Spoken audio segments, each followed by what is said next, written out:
ஓம் முருகா போற்றி. ஓம் சரவண பவ. என் அன்பு குழந்தையே, சோகம் என்னும் பறவை உங்கள் தலைக்கு மேல் பறப்பதை தடுக்க முடியாது. ஆனால் தலைக்கு மேல் கூடு கட்டுவதை தவிர்க்கலாம் தானே? யாரும் உன்னை குறை கூறினால் அது உண்மையாயின் திரித்துக்கொள், பொய்யாயின் அதை நகைத்துவிடு. வீழ்வது வெட்கமல்ல, ஆனால் வீழ்ந்து கிடப்பதுதான் வெட்கம். புரிகிறதா? வீழ்ந்து கிடப்பதுதான் வெட்கம். வீழ்ந்தால் உடனே எழுந்துவிடு. நீ நகைத்து அவர்களுக்கு முன் நகைத்துப்பார், அவர்களே தலை தெறிக்க ஓடிவிடுவார்கள். பேருந்து பயணத்தில் நடத்துனர் கொடுக்க வேண்டிய மீது சில்லறைக்காக முழு பயணத்தையும் நாம் ரசிக்க மறக்கிறோம். அப்படிதான் வாழ்க்கையிலும் சில சில்லறை பிரச்சனைக்காக முழு வாழ்க்கையுமே நாம் ரசித்து வாழ மறந்து விடுகிறோம். ஆகவே விழிப்புணர்வுடன் எது வாழ்விற்கு உகந்தது, எது உகந்ததல்ல என்பதில் கவனத்துடன் இருந்தால் இலக்கை நோக்கி அடைவது மிக மிக எளிது. அனைத்திலும் பேதம் பாராது சமநிலைத்தன்மையை கொண்டிடுங்கள். மனம் அழகாக இருந்தால் காணும் காட்சிகளும் அழகாகவே இருக்கும். ஆகவே மனதில் குப்பையான கீழான எண்ணங்களை ஒருபோதும் சேர்க்காதே. மனதில் நல்ல நேர்மையான எண்ணங்களை விதையுங்கள். நல்லது நடக்கும். எப்போதும் உண்மையை பேச கற்றுக்கொள்ளுங்கள். உண்மைக்கு நிகர் உண்மை மட்டும்தான். பொய் ரொம்ப நாட்கள் வாழாது, சீக்கிரமாகவே மடிந்துவிடும். ஆரம்பத்தில் சற்று சிரமமாகத்தான் இருக்கும். பழகிவிட்டால் பொய் சொல்லவே நமக்கு கூச்சமாக இருக்கும்.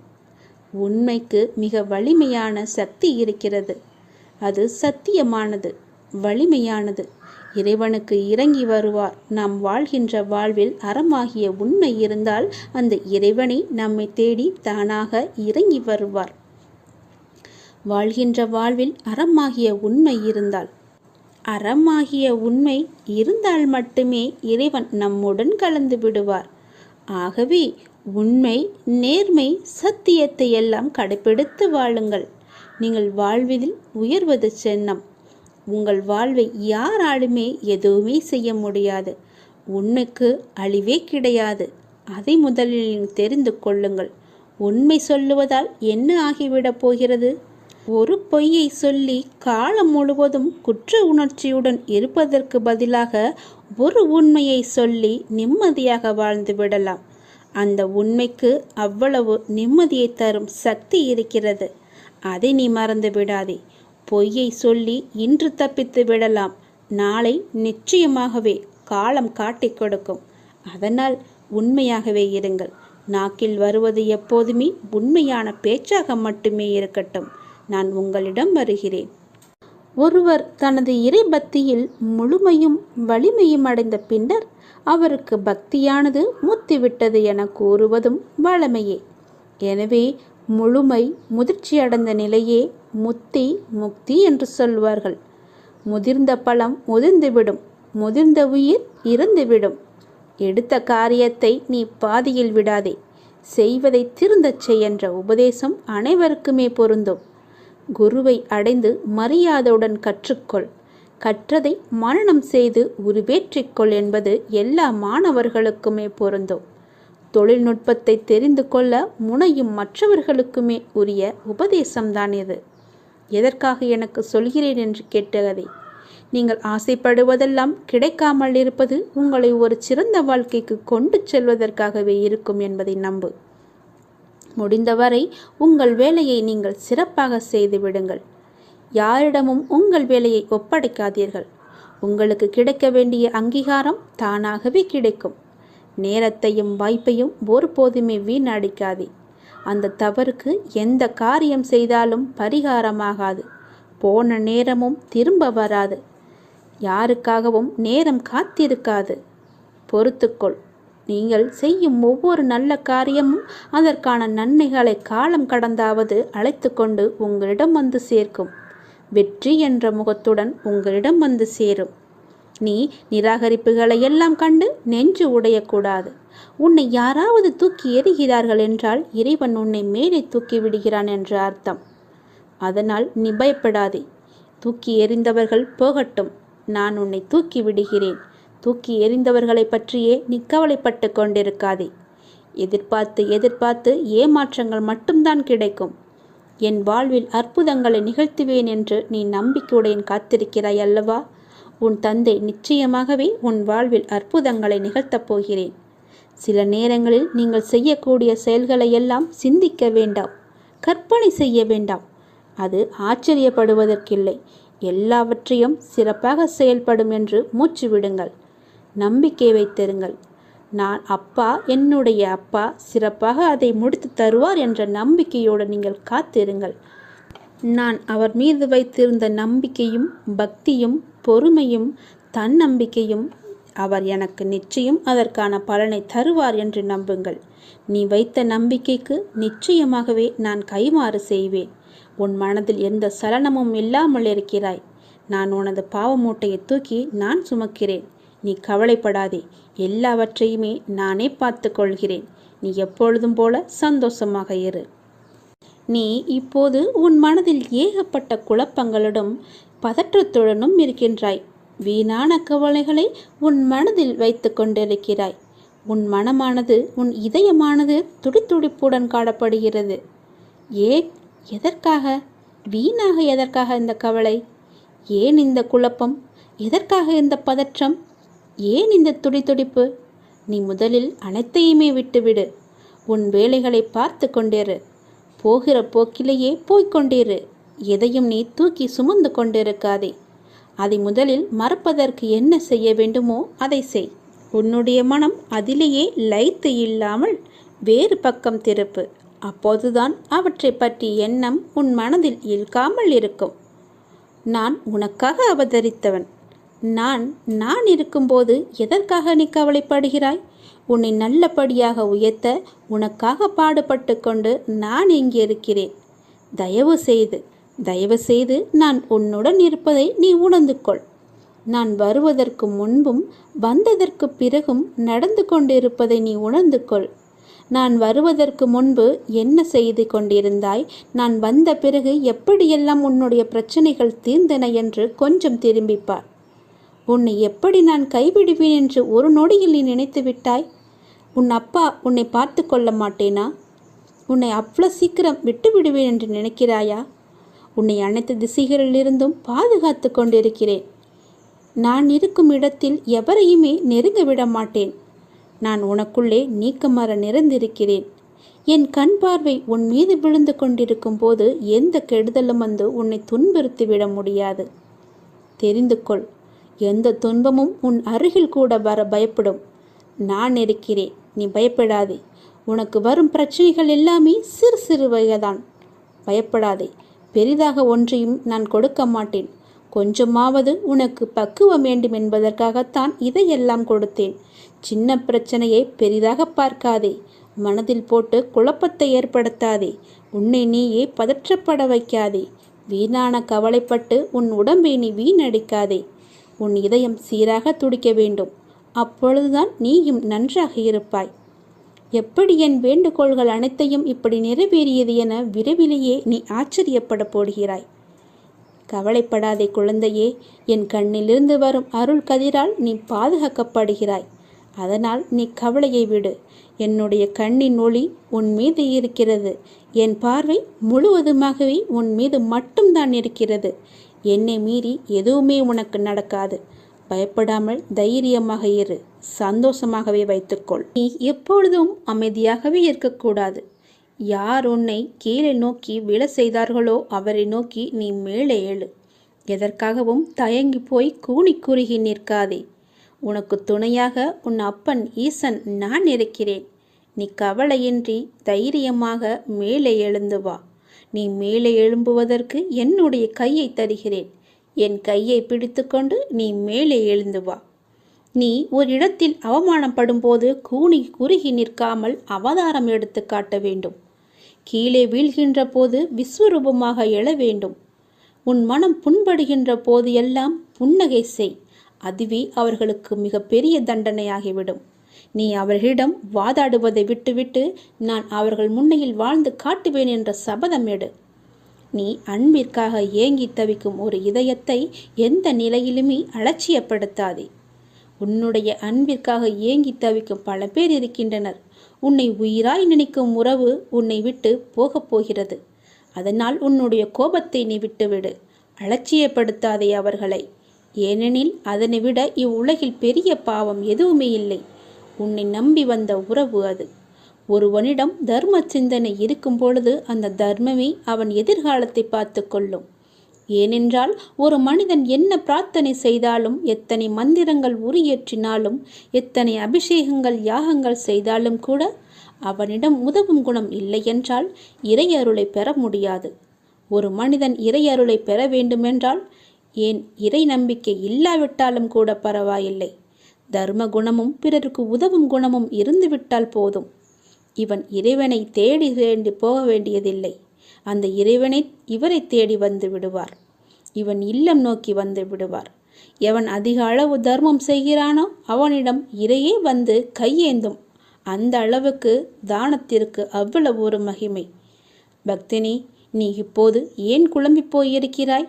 உனக்கு என்ன வர வேண்டும்? உனக்கு ஆரோக்கியம், பொருளாதாரம், மன நிம்மதி எதுவாக இருந்தாலும் என்னிடம் கேள். நான் உனக்கு தருகிறேன். நீ யாரிடமும் போய் கையேந்த வேண்டாம். நீ கவலைப்படாதே. யாரிடமும் கையேந்தும் நிலைப்படி நான் உன்னை வைக்க மாட்டேன். உன்னுடைய எல்லா பிரச்சனைகளுமே நான் தீர்த்து விடுகிறேன். என்னை நம்பு. என்னை முழுவதுமாக நம்பு. ஒரு முறையாவது, தினமும் ஒரு முறையாவது என்னுடைய பெயரை சொல்லி என்னை கூப்பிடு.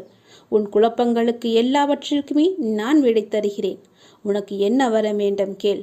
நான் உனக்கு தருகிறேன். எடுத்துக்கொள். சந்தோஷமாக வாழு. எல்லாவற்றையுமே சிவனிடம் ஒப்படைத்து விடுங்கள். ஓம் நமச்சிவாய என்ற மந்திரமே உன்னுடைய வாழ்வின் தந்திரம் என்பதை மறந்து விடாதே. முதலில் கஷ்டத்தை வெளியே சொல்லாதே. நீ காலனை தேடிச் செல்லாதே. கவலைகளை மனதில் கொள்ளாதே. கற்பத்தில் உயிரை கொள்ளாதே. கண்டதை உணவாக உண்ணாதே. கண்டவர்கள் மனதை கில்லாதே. காசுக்காக தன் மானத்தை இழக்காதே. கலங்கி யாரிடமும் நிற்காதே. கள்ளமுள்ளோரை கண்டு திரும்பாதே. கற்பனையில் மூழ்கி ஏங்காதே. கால் போன போக்கிலே போகாதே. கர்மத்தை கையில் ஏந்தாதே. காலம் கடந்து பெருமூச்சு வாங்காதே. கடவுள் மீது ஒருபோதும் பழி போடாதே. நான் சொல்வது எல்லாம் விளங்குகிறதா? உன்னுடைய கஷ்டத்தை முதலில் நீ வெளியே சொல்லக்கூடாது. காலனை தேடி செல்லக்கூடாது. தானாகவே வரட்டும் என்று விடு. கவலைகளை மனதிலேயே கொள்ளாதே. கற்பத்திலேயே ஒரு உயிரை கொல்லக்கூடாது. அது மிக பெரிய பாவம். கண்டதையும் உணவாக உண்ணாதே. உன்னுடைய வயிற்றுக்கு எது பொருந்துமோ அதை மட்டுமே உண்ணு. கண்டவர்கள் மனதை கில்லாதே. அடுத்தவர்களுடைய மனதை புண்படுத்தாதே. காசுக்காக உன்னுடைய தன்மானத்தை நீ இழக்கக்கூடாது. தன்மானம் முக்கியம். நீ யாரிடமும் போய் கலங்கி நிற்காதே. எனக்கு யாரும் இல்லை என்று சொல்லாதே. கள்ளமுள்ளோரை கண்டு திரும்பாதே. அதாவது வஞ்சக எண்ணம் உள்ளோரை கண்டால் நீ உடனே திரும்பி வந்துவிடு. அவர்கள் முகத்தை கூட பார்க்காதே. கற்பனையிலேயே மூழ்கி ஏங்காதே. பேராசைப்படக்கூடாது என்கிறார். கால் போன போக்கிலே போகாதே. எங்கு வேண்டுமானாலும் போகலாம். கால் போன போக்கில் போனால் செல்ற இடம் கூட தெரியாது. கர்மத்தை கையில் ஏந்தாதே. நல்லதை மட்டுமே செய். உன் கர்மா எல்லாமே அழிந்துவிடும். காலம் கடந்து பெருமூச்சு வாங்காதே. நேரம் உள்ள போதே தூற்றிக்கொள். நேரம் போனால் பிறகு கிடைக்காது. நேரம் மிக அற்புதமானது. திரும்பி வராது. கடவுள் மீது ஒருபோதும் பழி போடாதே. யான் கேட்டு என் கடவுள் எனக்கு செய்யவில்லை என்று அவரை நீ திட்டாதே. அவருக்கு தெரியும் உனக்கு எப்போது எப்படி செய்ய வேண்டும் என்று. கடவுளுக்கு தெரியும். அவருக்கு தெரியாமலையா நீ வந்தாய்? கடவுள் மீது ஒருபோதுமே பழி போடும் எண்ணத்தை விட்டுவிடு. அவன் அப்பா எல்லாவற்றையுமே பார்த்து கொள்வார் என்ற நம்பிக்கையோடு இரு. நீ நினைத்த செயல் விரைவிலேயே என் ஆசையுடன் நடக்கப் போகிறது. உன்னை சரியான நேரத்தில் நான் கரம் குழித்து இழுத்து வந்து விட்டேன். நீ பயப்படாதே. எல்லாமே என்னுடைய ஆசைப்படியே நடக்கும். வாழ்வில் நடைமுறையில் உள்ள சில விஷயங்களை யதார்த்தமாக நீ புரிந்து கொண்டால் இன்பத்தையும் துன்பத்தையும் சமநிலையில் ஏற்கலாம். நீ முயற்றுப்பார். என் துணையோடு எல்லாவற்றையுமே போராடிப்பார். போராட்டமே இல்லாத வாழ்க்கை இங்கு யாருக்குமே அமைவதில்லை. போராட்டத்தை சந்திக்காத எந்த உயிரும் இந்த பூமியில் வாழ முடியாது. தெரிந்து கொள். பிறந்தது முதல் இறப்பது வரை போராட்டம் இருந்து கொண்டுதான் இருக்கிறது. பிறந்த குழந்தை கூட அழுகை என்னும் சத்தம் செய்துதான் தன்னுடைய தேவைகளை பூர்த்தி செய்கிறது. போராட்டத்தில் பிறந்து போராட்டத்தில் வளர்ந்து போராட்டத்தில் மடிவதுதான் வாழ்க்கை. இன்று மனிதன் போராட்டம் இல்லாத வாழ்க்கை வாழ ஆசைப்படுகின்றான். அதைத்தான் விரும்புகின்றான். வாழ்க்கையில் தங்கள் குறிக்கோளை நிலைநிறுத்தி கொள்ள ஒவ்வொரு மனிதனும் இவ்வுலகில் போராட வேண்டியிருக்கிறது. பூந்தோட்டத்தில் ஒவ்வொரு நாளும் புது புது மலர்கள் பூப்பதுண்டு. ஆனால் அவை நிலைப்பது இல்லை.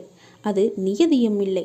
அதுபோலத்தான் வாழ்க்கை என்னும் பூந்தோட்டத்தில் ஒவ்வொரு நாளும் புது புது மலர்களாக பூத்து கொண்டிருக்கிறோம். எவ்வாறு பூந்தோட்டத்தில் மலர்ந்த ஒரு பூ நிலைப்பது இல்லையோ அது போலத்தான் வாழ்க்கையும். போராட்டங்கள் இல்லாமல் வாழ்வில் எதுவுமே வெற்றி பெற முடியாது. போராட்டம் இல்லை என்றால் வாழ்க்கை உப்புச்சப்பு இல்லாமல் போய்விடும். வாழ்க்கையில் உங்களுக்கு அழுவதற்கு 100 காரணங்கள் இருந்தாலும் சிரிப்பதற்கு என்னிடம் 1000 காரணங்கள் இருக்கிறது என்று வாழ்ந்து காட்டு. சரியான நேர்மையான வாழ்க்கை பயணப்பாதை முட்கள் நிறைந்த கரடுமுரடான பாதைத்தான். இப்பாதையில் முட்களாகவும் கரடுமுரடான கற்களாகவும் பிறரின் அவமான பேச்சுக்களும் பழிச்சொற்களும் நியாயமில்லாத விமர்சனங்களும் தான் நிறைந்திருக்கும். அதை நீ தெரிந்து கொள். வாழ்க்கை என்பது அவ்வளவு சுலபமல்ல. களை இல்லாத தோட்டம் இல்லை. அதுபோலத்தான் போராட்டம் இல்லாத வாழ்க்கையும் இல்லை. வாழ்க்கை அழகானதாக மாற்றிக்கொள்வது உன்னுடைய கையில்தான் இருக்கிறது. எல்லோருடைய வாழ்விலும் இன்பம் துன்பம் என்று எல்லாமே கலந்துதான் இருக்கும். நாம் அவற்றை எப்படி எடுத்துக்கொள்கிறோம் என்பதுதான் மிக முக்கியம். ஆசையை குறைத்து கொள்ள வேண்டும். மனநிறைவு இருந்தாலே போதும். உன்னுடைய வாழ்வில் மகிழ்ச்சி தானாக நிலைத்து நிற்கும். போராட்டம் இருந்தாலும் கூட யாரும் வாழ்க்கையை வெறுப்பதில்லை. போராட்டங்களை எல்லாம் ஏற்றுக்கொள்ளவும் நமக்கு ஏற்றதாக மாற்றிக்கொள்ளவும் பழகினாலே போதும். வாழ்க்கை பூந்தோட்டமாக மாறிவிடும். உங்களின் வாழ்வில் நல்லது நடக்க வேண்டுமென்றால் நான் சொல்வதை பின்பற்றுங்கள். நீங்கள் எப்படிப்பட்ட பாதையில் பயணம் செய்தாலும் உங்கள் நற்சிந்தனையாலும் நற்செயல்களாலும் மலரும் புதிய பயனுள்ள மலர்களால் பாதையை நிரப்புங்கள். உங்கள் வாழ்வு இனிதாக அமையும். நீங்கள் வாழ வாருங்கள். என்னுடைய ஆசையுடன் நீங்கள் போராட்டத்தில் குதிக்க தயாராக இருங்கள். என் துணை உனக்கு உண்டு.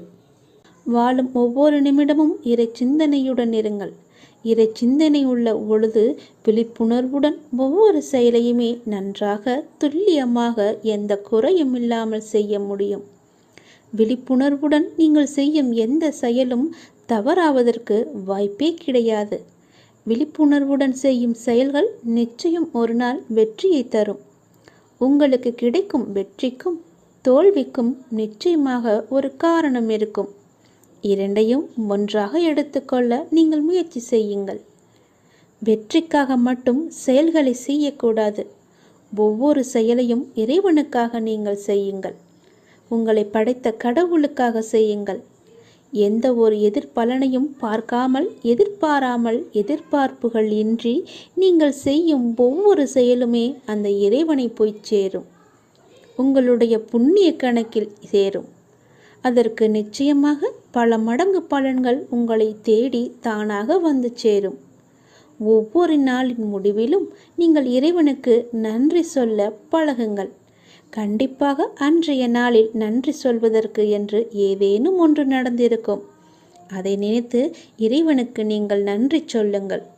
விடியும் பொழுது இறைவனின் ஆசியுடன் தொடங்குங்கள். முடியும் இரவும், அதாவது அன்றைய நாளின் முடிவும் இரவும் நன்றி சொல்லி உறங்குங்கள். மறுநாள் காலை உங்களுக்கு நல்ல நாளாகவே அமையும். இன்று எங்களுக்கு அமைத்து கொடுத்ததற்கு மிகவும் நன்றி இறைவா என்று இறைவனுக்கு நீங்கள் நன்றி சொல்லுங்கள்.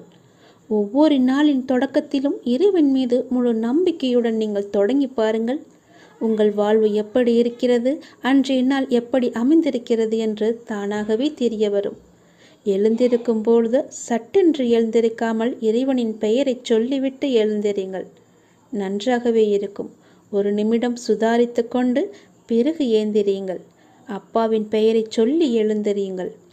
உங்கள் வாழ்க்கை மீது உங்களுக்கு இருக்கும் அக்கறையை விட உங்களை படைத்த இறைவனுக்கு நிச்சயமாகவே அதிக அக்கறை இருக்கும். நம்புங்கள், நன்றாக நீங்கள் வாழ்வீர்கள். இதனை உணர்ந்தால் இறை பலமும் மனோபலமும் உங்களிடம் அதிகரிக்கும் தானாகவே. இறைவனின் அருளும் ஆசியும் உங்களிடம் நிறைந்திருக்கும் முழுவதுமாகவே. எப்போதும் இறைவனின் அருளோடும் ஆசியோடும் நாம் தொடங்கும் நாள் வெற்றி நாளாகவே நமக்கு அமையும். இறைவனுக்கு நன்றி சொல்ல மட்டும் நீங்கள் மறந்து விடாதீர்கள். இறைவனின் நாமத்தை ஜெபித்து கொண்டே இருங்கள். உன்னுடைய மனக்குமரலை நான் அகற்றப் போகின்றேன். மிக பெரிய வெற்றி உன் அருகில் இருக்கின்றது. நிச்சயம் நடக்கும். நீயே ஆச்சரியப்பட்டும் போவாய். கடந்த கால கஷ்டங்கள், இழப்புகள், ஏமாற்றங்கள், காயங்கள், தோல்விகள் எல்லாம் உன்னை விட்டு மறந்து போகும் அளவிற்கு உனக்கு நான் மிகப்பெரிய மகிழ்ச்சியை, மிகப்பெரிய வெற்றியை நான் தரப்போகின்றேன். உன் அருகில் அது வந்துவிட்டது. கஷ்ட காலங்கள்தான் கடவுள் நமக்கு உதவுவார் என்ற நம்பிக்கை உனக்குள்ளே வர வேண்டும். கஷ்ட காலங்களில் தைரியத்தை நீ இழந்து விடாதே. உங்களுக்கு நடக்க முடியாத போது சுமக்க தயாராய் கடவுள் உங்களுடனே இருக்கின்றார் என்பதை நினைவில் வைத்து கொண்டால் வாழ்க்கை பயணம் மிகவுமே சுலபமாக இருக்கும். ஒரு மனிதன் ஒரு நெடும் பயணம் மேற்கொண்டிருந்தான். அது அவன் வாழ்க்கை பயணம். நீண்ட தூரம் சென்ற பின் தான் கவனித்தான் அவனுடைய கால் தடங்கள் அருகே இன்னொரு ஜோடி கால் தடங்கள் இருக்கிறது என்று. அவனுக்கோ ஆச்சரியம். சுற்றும் முற்றும் பார்த்தான். யாரும் தெரியவில்லை. சத்தமாக கேட்டான், என்னுடன் வருவது யார் என்று. நான் தான் கடவுள் என்று அசிரீரியாக ஒரு பதில் வந்தது. அவனுக்கோ எல்லையில்லாத மகிழ்ச்சி. கடவுள் என்னுடன் பயணம் செய்து கொண்டிருக்கிறார் என்ற மகிழ்ச்சியில் அவன் துள்ளி குதித்தான். பயணம் மீண்டும் தொடர்ந்தது. அவன் அந்த கால் தடங்களை கவனிப்பதை நாலா வட்டத்திலுமே மறந்துவிட்டான். சுகமாக போய்கொண்டிருந்த வாழ்க்கையில் பிரச்சனைகள் தலையெடுக்க ஆரம்பித்தன. சிறிய பிரச்சனைகள் பெரிதாக ஆயின. துன்பமும் துக்கமும் அதிகமாயின. ஒரு கட்டத்தில் அவன் சமாளிக்க முடியாமல் தவித்த போதுதான் அந்த கால் தடங்கள் நினைவு மறுபடி வந்தது. கூடவே கடவுள் இருக்கும் போதே இவ்வளவு துன்பமா என்று தனக்குள் கேட்டுக்கொண்டவன் கால் தடங்களை கவனித்தான். அவனுக்கோ அதிர்ச்சி காத்திருந்தது. அந்த பாதையில் ஒரே ஒரு ஜோடி கால் தடங்கள் மட்டுமே தெரிந்தன. அவன் சுற்றி பின்னோக்கி பார்த்தான். அவன் கஷ்ட காலம் ஆரம்பித்த கணத்திலிருந்து ஒரே ஒரு ஜோடி கால் தடம் மட்டுமே தெரிந்தது அவனுக்கு. அவனுக்கோ அழுகையாய் வந்தது. கண்ணுக்கு தெரியாத அந்த கடவுளை அழுகையினுடைய கேட்டான். கடவுளே, என் இன்ப காலத்தில் உடன் வந்து கொண்டிருந்தீர்கள். துன்ப காலத்தில் என்னை கைவிட்டு காணாமல் போய்விட்டீர்களே, இது உங்களுக்கே நியாயமா என்று. கடவுளிடமிருந்து பதில் வந்தது. மகனே, நான் உன்னை கைவிடவில்லை. உன் துன்ப காலத்தில் நீ பார்த்த காலடிச் சுவடுகள் உன்னுடையவை அல்ல, என்னுடையவை. இந்த கடின யாத்திரையில் நடக்க முடியாத உன்னை தூக்கி கொண்டு நான் நிறைய தூரம் நடந்து வந்திருக்கின்றேன். அதனால்தான் நீ உன்னுடைய காலடிச் சுவடுகளை காண முடியவில்லை. உன் கஷ்ட காலத்தில் நான் வரவில்லை என்று நினைத்து கொண்டிருக்கின்றாய். ஆனால் உன்னை தூக்கி சுமந்து கொண்டு வருவது நான் தான் என்பதை அறியாமல் சென்று கொண்டிருக்கின்றேன். அந்த மனிதன் கண்களில் நன்றியுடன் வழிந்த கண்ணீர் நிற்க நிறைய நேரம் ஆய்விட்டது. குற்றம் காண்பதில் மனிதன் சமத்தமானவன். அவனுக்கு அதற்கு நிறைய நேரம் தேவைப்படுவதில்லை. ஒரு நொடி போதும். கஷ்ட காலங்களில் உறவும் நட்பும் காணாமல் போவது போல கடவுளின் அருளும் காணாமல் போவதாக அவன் எண்ணுவதில் ஆச்சரியமே கிடையாதே. சுமைகள் கூடும்போது இறக்கி வைக்க வழி தெரியாத போது இருக்கவே இருக்கின்றார் கடவுள்.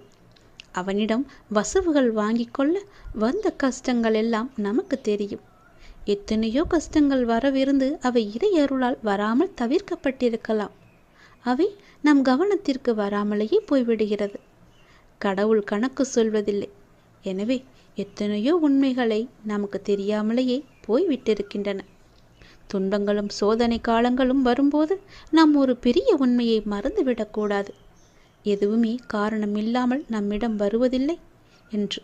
அவற்றில் சில நாம் சம்பாதித்தவை. நம் முந்தைய செயல்களின் விளைவுகள் நாமே வரவழைத்தவற்றை நாம் சந்தித்துதானே ஆக வேண்டியிருக்கின்றது. மறப்பதும் எதிர்ப்பதும் நியாயமல்ல. மற்றவை நாம் வளர பக்குவப்பட தேவையான அனுபவங்களை அது கற்றுத்தருகிறது. நாம் கற்க வேண்டிய பாடங்கள் அவற்றை கற்றறிந்த பின்னரே, அந்த சோதனையில் தீயில் பட்ட பின்னரே நாம் புடம் போட்ட தங்கமாய் மிளிரப் போகின்றோம். அவை நம் வாழ்வில் வராவிட்டால் நாம் சோபிப்பதும் இல்லை. கையால் மென்மையான தடவி கொடுத்தே கல்லை சிலையாக்க முடியாதல்லவா? எண்கள் மட்டுமே வந்து கொண்டிருந்தால் நாம் பக்குவம் அடைவதும் முடியாதல்லவா? சாத்தியமே கிடையாது. உளிக்கு கல்லின் மீது பகை இல்லை. உளியடிகளை தாங்காத கல் அழகிய சிலையாவதில்லை. கடவுள் என்ற சிற்பி நம்மை செதுக்கும் போது அழகிய சிலையாக போகிறோம் என்ற உணர்வுடன் தாங்கிக் கொண்டால் இது அர்த்தமில்லாமல் புரியாது என்பதை நாம் உணரவே மாட்டோம். அது நிச்சயம் ஆனந்தமாகவே இருக்கும் என்பதை உணர்ந்தால் கடவுள் மீது அவன் நம்பிக்கையை நாம் கொள்ள மாட்டோம். இன்னொரு விதமாக சொல்லலாம், மருந்து கசக்கிறது என்று குழந்தை கதறி அழுதால் தாய் விட்டு விட மாட்டாள். குழந்தை குணமாக வேண்டும் என்று அக்கறை அவளுக்கு அதிகமாகவே இருக்கும். பலவந்தமாக மருந்தை குழந்தையின் வாயில் திணிக்கையில் குழந்தை தாயை ஒரு கொடுமைக்காரியாக கூட நினைக்கலாம். குழந்தை என்ன நினைக்கிறது என்பது தாயிற்கு முக்கியம் கிடையாது. குழந்தை குணமாக வேண்டும் என்பதே தாய்க்கு முக்கியம். குழந்தைக்கு எது நல்லது என்பதை குழந்தையை விட பெற்ற தாய் நன்றாக அறிவாள் அல்லவா? கடவுளும் அந்த தாயைப் போலதான். இனி கஷ்ட காலங்கள் வரும்போது கடவுளை திட்டாதீர்கள். அவற்றை தாங்கும் சக்தியை, அவற்றிலிருந்து கற்கும் புத்தியையும் மட்டுமே கடவுளிடம் வேண்டுங்கள். கஷ்ட காலங்களில் தைரியத்தையும் இழக்காதீர்கள். உங்களுக்கு நடக்க முடியாத போது சுமக்க தயாராய் கடவுள் உங்களுடனே இருக்கிறார் என்பதை நினைவில் வைத்துக் கொண்டு உங்களுடைய வாழ்க்கை பயணம் முடிவு கண்டிப்பாக இனிமையாகும். நிச்சயம் உன் வாழ்க்கை மேன்மை பெறும். பயப்படாதே, அப்பா நான் இருக்கிறேன். நீ வேண்டிக் கொண்டது நிச்சயம் உனக்கு கிடைக்கும். நம்பிக்கையோடு இரு. முகமலர்ச்சியோடும் நம்பிக்கையோடும் உன் வாழ்வை நீ தொடங்கு. ஒவ்வொரு நாளும் புதிய நாளாக நீ துவங்க இறைவன் உனக்கு அருள் புரிவார். மிக பெரிய வெற்றி உன் அருகில் இருந்து கொண்டே இருக்கிறது. அதை உடனே தொட்டு விடலாம். கொஞ்சம் யோசித்துப்பார் எப்படி தொடலாம் என்று. நான் உன் அருகிலேயே வைக்கிறேன். முழு வெற்றியையும் நீயே எடுத்துக்கொள்வாய்.